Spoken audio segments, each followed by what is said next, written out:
Welcome back to All This Math. This is Professor Parker. And for this lesson, we're going to do some polynomial long division. Polynomial long division. And while we at it, let me give a shout out to Fayetteville State University down in Fayetteville, North Carolina. A historically black college located, as I said, in Fayetteville, North Carolina. All right. Now, when we're doing polynomial long division, you notice that this problem is not set up to look like a long division problem. It's set up looking like a fraction, all right? But we can rewrite it so that it will look like a fraction. I'm sorry. We can rewrite it so that it will look like a long division problem. That's what I meant to say, all right? Your numerator is your dividend. Your numerator is your dividend. So this long polynomial is your dividend. Your denominator is your divisor. So the divisor goes outside the long division sign, also known as the vinculum. The dividend goes inside the long division sign, also known as the vinculum, all right? Now, first thing you want to always do is check your dividend, right? You got to check your dividends. You got to make sure the exponents in your dividends all go down in descending order with no exponents missing, all right? So I got x to the third, x to the second, x to the first, because remember, when there's no exponent written, it's understood to be an exponent of 1. And this has no variable. But you can think of it as x to the 0 power, an invisible x to the 0 power. So that's another thing about math, right? It's a language. At the end of the day, math is a language.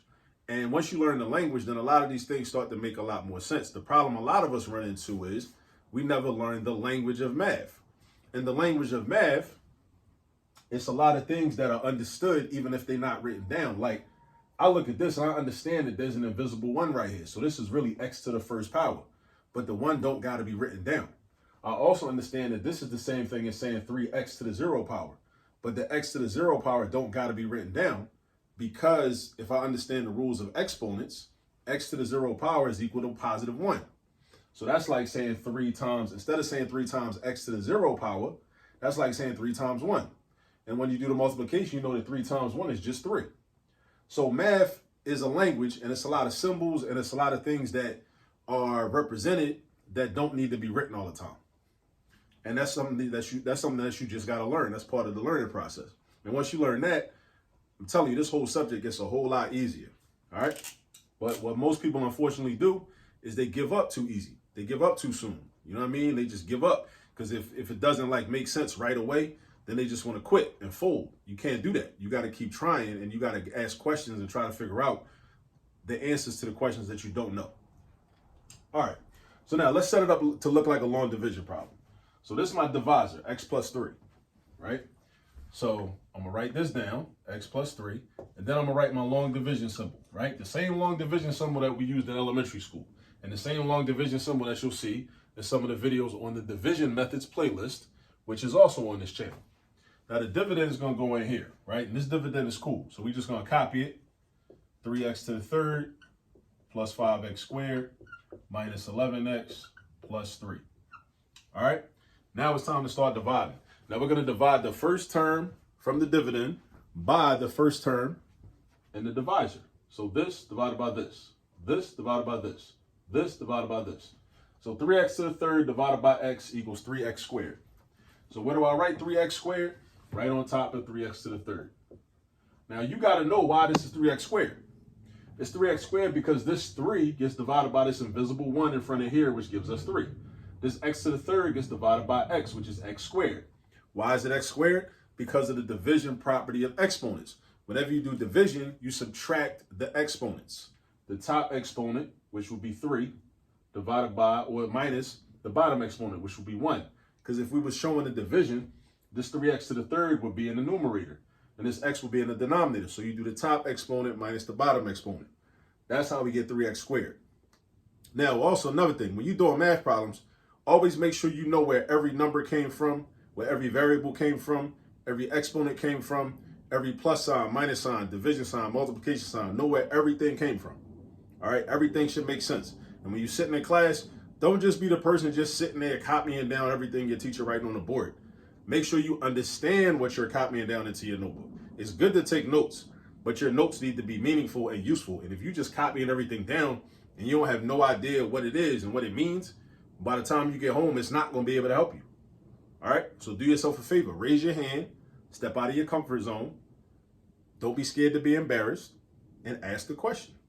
Where did that 3 come from? Where did that 4 come from? Where did that 8 come from? You got to ask questions in class. Not asking questions in class is a recipe for disaster. It's a recipe for failure, and you don't want to fail. All right, let's keep it moving. So we just divided. Now it's time to multiply, because there's a 3-step process with long division. Divide, multiply, subtract. Divide, multiply, subtract. Divide, multiply, subtract. We just divided. Now it's time to multiply. Multiply that 3x squared by the entire divisor. So this is going to be 3x to the third plus 9x squared. 3x squared times x is 3x to the third. 3x squared times 3 is 9x squared. Then we're going to subtract. Put a minus sign. I like to put parentheses around mine. Parentheses around it and a minus sign. So now I do 3x to the third minus 3x to the third. Those cancel out and add up, well, subtract to 0. And then we got 5x squared minus 9x squared. 5x squared minus 9x squared. Not 5 plus 9. Don't do that. Respect the minus sign right here. Respect that minus sign. This is going to become negative 4x squared. All right, so we did our division, multiplication, and subtraction. Now we got to start the process over after this negative 11x migrates down south. All right, just like somebody moving from, I don't know, moving from Philly, moving down to Florida, or moving from Philly, moving down to North Carolina, something like that, right? Let's say somebody grew up in Philly and they moved to Fayetteville because they went to Fayetteville State University or something like that, right? So now we got negative 4x squared minus 11x. Now it's time to start the process over again. So now we do negative 4x squared divided by x.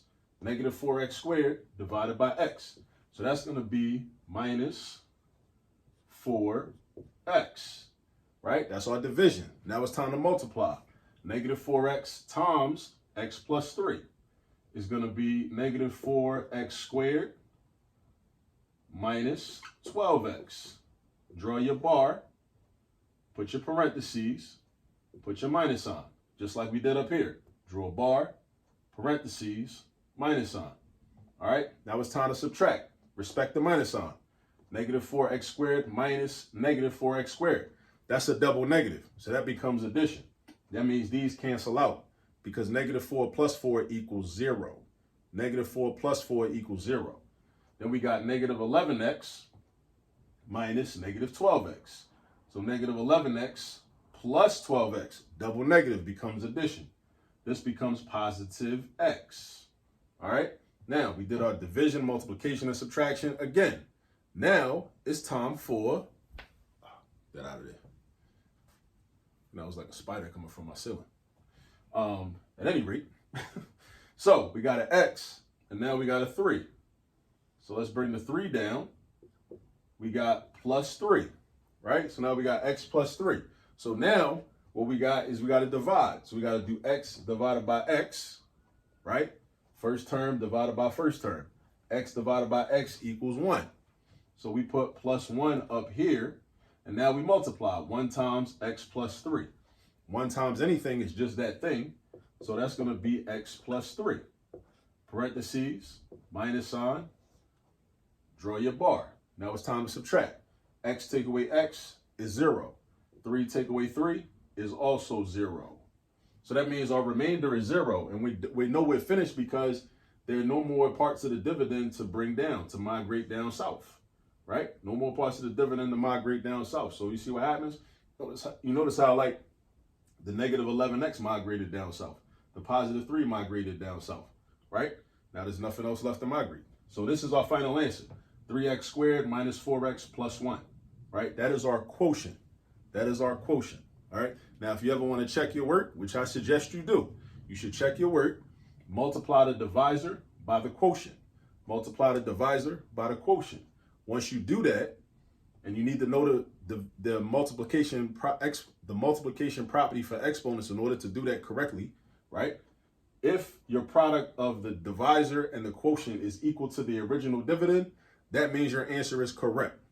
If it does not equal, the product does not equal the original dividend, that means either your answer was wrong or maybe you did something wrong when you were trying to check your work. One of two things. Either way, you got to go back to the drawing board. All right, but it's always recommended to check your work. You know what I'm saying? All right, so practice these, and I'll see you on the next video. And again, shout out to Fayetteville State University. Peace.